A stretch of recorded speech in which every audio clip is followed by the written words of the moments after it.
Hello and welcome to Mallow Duck HQ. One of the questions I get asked quite regularly is how can I tell which is the front and which is the back of my piece? And that is what we're going to cover in this video. Here I have a typical spiral piece that has been increased up to 42 stitches. At the moment it is completely flat, with the tail from the magic circle start hanging from the bottom. You'll notice that I am working anti-clockwise around the piece, going from right to left, and that the V's that make up the stitches of the current round point to the right.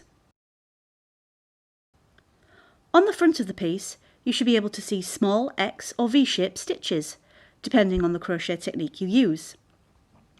For clarity, yarn over will produce V-shaped stitches, whilst yarn under or yarn under over, which is the method I've used for this piece, will produce an X-shaped stitch. These can be more or less apparent depending on your yarn. Cotton yarn tends to be more defined than acrylic, for example. If you look at the back of the piece, you can see the tail from the magic circle start.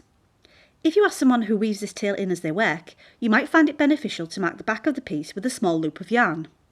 And that way, you'll always be able to tell which is the back of the piece.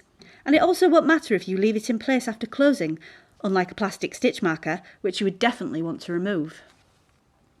You'll also notice that the back of the piece is covered in tiny bumps, which do not resemble X's or V's. These bumps are sometimes referred to as third loops, and may be utilised in some patterns to create special stitches or design elements.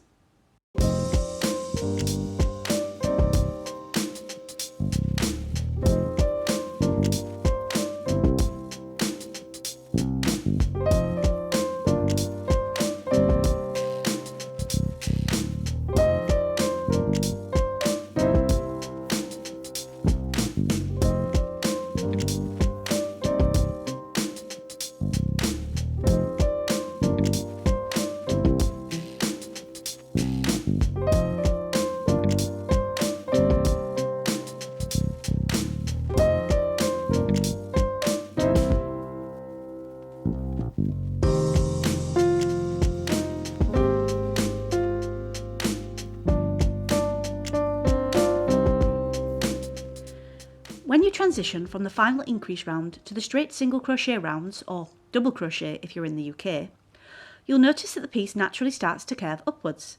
You should still be working around in an anti-clockwise direction, that's from right to left. The V's at the top of the current row should still be pointing to the right, and your magic circle tail should now be inside your piece.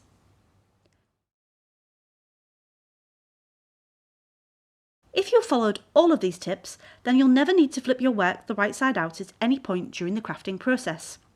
The right side of the piece will always be facing you.